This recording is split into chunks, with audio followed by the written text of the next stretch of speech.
When I first heard Amaechi's bold claim, "I'll end corruption in Nigeria in 1 month or resign," I couldn't help but chuckle. My eyebrows did a little dance, trying to process the audacity. It's the kind of statement that grabs you by the collar, makes you sit up, and for a split second dares you to hope. But let's be real, corruption in Nigeria isn't some pesky mosquito you can swat away in 30 days. It's a deep-rooted, tangled mess that's been growing for decades. As much as I'd love to cheer for a superhero-style takedown, I'm calling it now.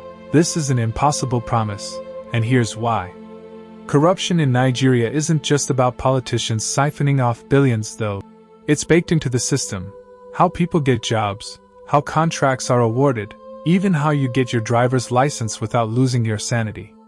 It's the small bribes to move your file in a government office, the appreciation, payments to secure a contract, the connections, that decide who gets what. This isn't a light switch you flip off. It's more like trying to drain an ocean with a bucket.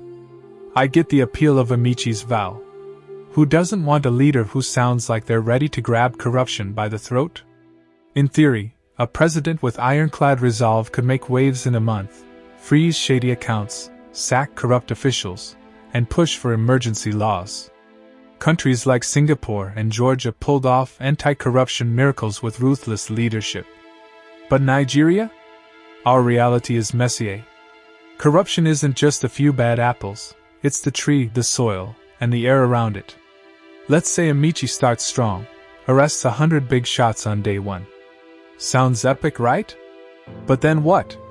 Our courts are slower than a Lagos traffic jam.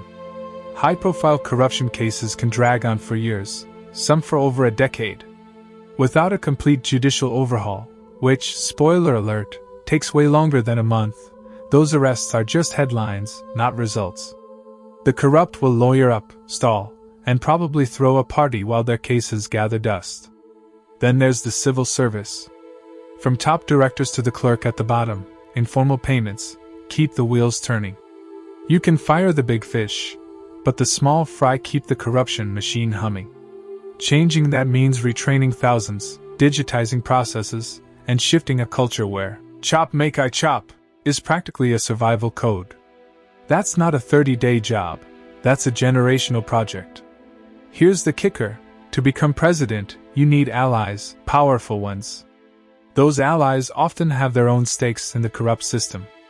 If Amaechi goes full Rambo on corruption, he risks alienating the very people who helped him win.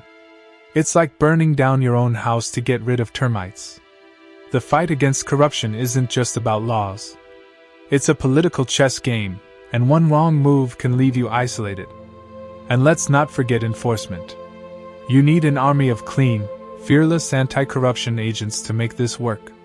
But if the agencies themselves are compromised, and history says they often are, your grand plans get sabotaged from the inside. It's like trying to clean a room with a dirty broom. Good luck with that. Here's what really grinds my gears: corruption isn't just a government problem, it's cultural. For too long, we've normalized it. The smart guy who bribes his way to a contract is celebrated. The hustler who pays for a job is just doing what it takes. Changing that mindset takes years of civic education, visible justice, and an economy where people don't feel forced to bribe just to survive. A month?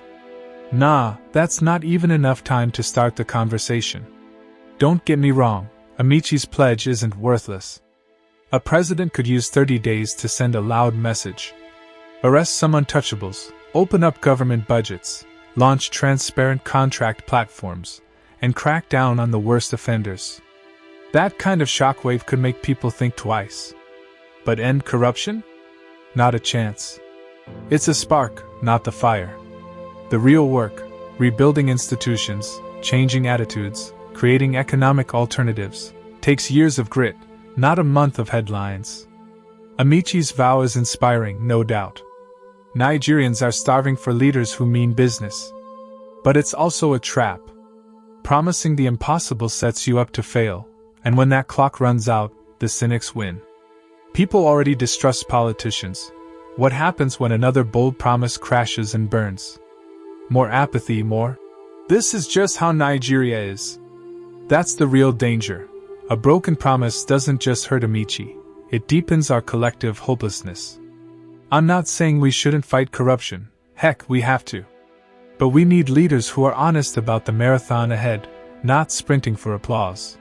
Corruption in Nigeria is a beast that requires strategy, patience, and courage that doesn't quit when the headlines fade.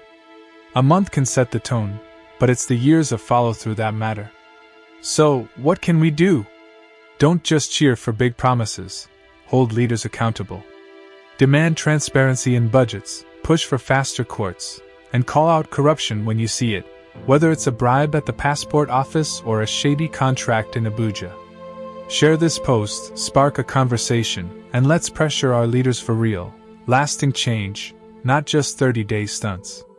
What's one thing you think we can do to fight corruption where you are? Drop it in the comments and let's keep this real.